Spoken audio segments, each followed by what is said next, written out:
Hello guys, this is Anthony, and today I'm just doing a very quick video on this laptop I got here. Brand new work laptop for someone at work. It's a ThinkPad, let's see, Lenovo ThinkPad.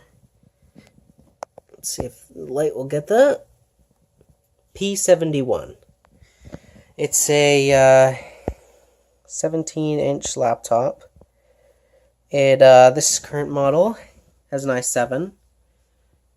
7th gen processor, 7700, I think HQ. As you can see, keyboard's very nice. It's got also a number pad as well. This one has fingerprint reader, and also this one has a backlit keyboard. I just thought I'd just quickly go over it. That is the power supply for this thing. It is quite big, as you can see, compared to my hand. It's Lenovo. And it is 230 watts, so this thing takes a huge amount of power. Not using it at all, it said estimated charge time of 2 hours, so that's not too bad.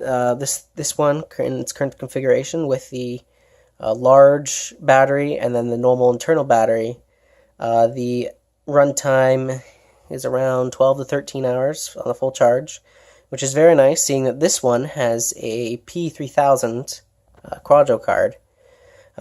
Which actually I've run a few tests, says that it can indeed do virtual reality if you wanted to. The screen on this one is kind of matte somewhat, so it doesn't pick, even though it looks like it's really glossy, it's not, which is really nice. I've had other laptops that are glossy, and then when you get in the sun you can't see a thing. Let's just show you the top. It's, again, kind of matte. Not really reflective, even though it looks like it is reflective. Then you got a brushed aluminum ThinkPad with the eye that glows red. Nice aluminum hinges here and here. Let's flip it over to the back. I'll just go over the I/O. As you can see, it has 2 Thunderbolt 3 ports, which is very nice for a laptop like this, which means eventually, if you wanted to, you could add external graphics cards, link displays, all that type of stuff, the great stuff that Thunderbolt 3 has. It has an HDMI, which is capable of virtual reality. It has a Ethernet port, and this is the PowerLink connector. Exhaust. On the side, singular USB 3 that can also charge. And then a smart card reader, this one did not have it, and a DVD slot if you wanted to add one, which I do not have one in this current configuration. On the front, there is no I/O. Usually they'll have like a SD card here, but no, this one does not. On this side, as you can see, it is for headphones jack, USB 3, express slot for putting an express card in. So you could also put a graphics card on that if you wanted to, I guess. There's many other express type things. Here's a full-size SD card slot. Another USB 3. Display port, mini. More exhaust. And that's all the ports on this thing. If we turn it over to the back, as you can see, it has it's more matte in color. It's got a dock connector right there. This one has Windows 10 Pro, so you can see the Windows 10 logo. And the battery, which when you order this device, will come in the box separate. It will not be plugged into the computer, like most computers. They do not choose to do that. Let me just see if I can do this. Yep. Move it. As you can see, it's quite a big battery. This one is the 96 watt-hour battery, and then we also have the internal battery inside. As you can see, there's all the information on this laptop. Here is a SIM card slot. This one does have a cellular capability. We did order it with that because we need our laptops out in the field. So that is one reason why this one has it. And let me get on the inside once I remove this cover. I'll be right back. So I got the cover off. It's very easy to get off. It's feels like a metal, probably aluminum, which is nice. As you can see, there's just a few screws to remove it. And underneath, we are greeted with what we can install. Right now, this just has a 500 gig hard drive. The option for a 240 gig is very overpriced, in my opinion. I think it was like $200 something to add it. When we can buy it and install it ourselves for under like 70. These are the cards. So this is the wireless adapter, and then also the cellular adapter right here. Also, those are the antennas for them. These are the RAM slots. As you can see, this one says RAM 4, and this one says RAM 3, which means that there's also a 2 and a 1.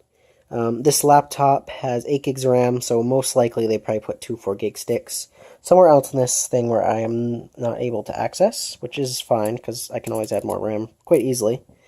And then here are the M.2 slots. As you can see, there's 2 of them. So we are eventually going to be installing a M.2 SSD in one of these because we're going to just keep the hard drive most likely. So let me just cover this back up, and then I can show you the next thing, which is the BIOS. Okay, so this is the first screen. As you can see, we have this is the just general stuff about your laptop screen of the BIOS. We have, just model number, all that stuff. As you can see, i7 7700HQ. I don't know what I said, but hopefully that's right. 2.8 gigahertz base clock, 8 gigs RAM, like I said. And then let's go to the next page of the BIOS where we can actually get into configuration. We'll start off in network. As you can see, these are the network settings. I'll just leave it on for a couple seconds if you need to pause. And then we'll go to the next page, USB.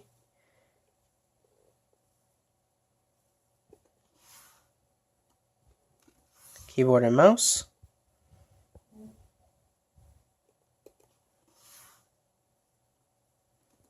Display. As you can see, as far as display, it's the display that's on the laptop.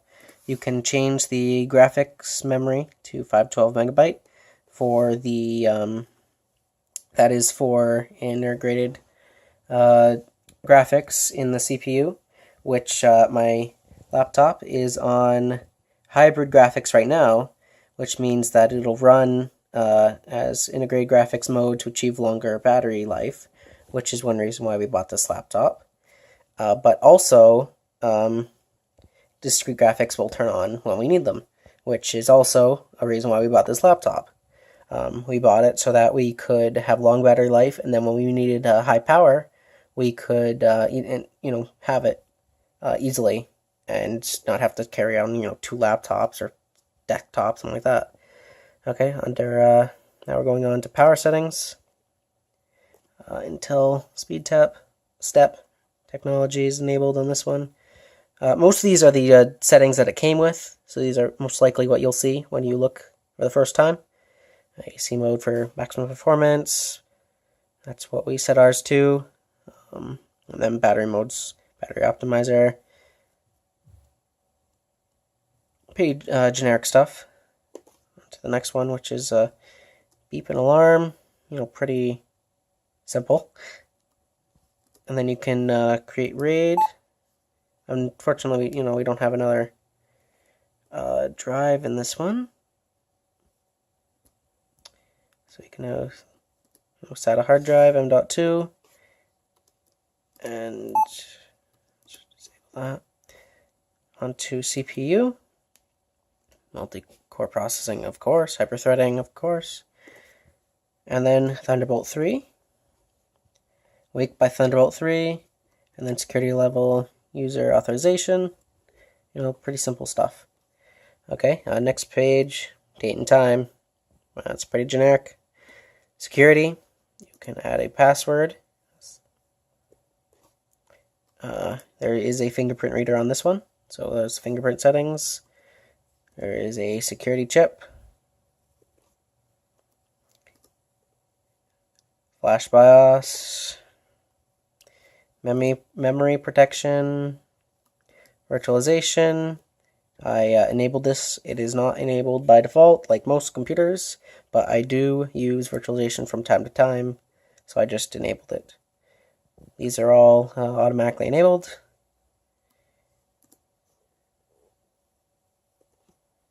Anti-theft. I don't really know what some of these settings are for. I will not be using them, but you might be using them on when you get your laptop. And the last one is device guard. Just get there. And startup. Network boot. Pretty simple stuff. Quick mode. And then last is restart. So you can, exit saving changes, OS optimized defaults, all that stuff.